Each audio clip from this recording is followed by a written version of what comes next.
إخواني، قال الله عز وجل: إنا أنزلناه في ليلة القدر وما أدراك ما ليلة القدر. ليلة القدر خير من 1000 شهر، تنزل الملائكة والروح فيها بإذن ربهم من كل أمر، سلام هي حتى مطلع الفجر. فليلة القدر ليلة شريفة عظيمة، هي خير من 1000 شهر لكثرة الثواب والأجر فيها.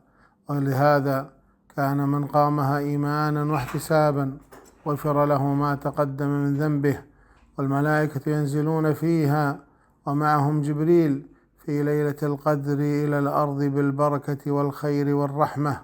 وليلة القدر سلام على المؤمنين بكثرة من يعتق فيها من النار ويسلم من العذاب. فاحرص أخي المبارك أن تكون من أهل هذه الليلة، ولا تفوت على نفسك هذا الأجر العظيم والخير الكثير.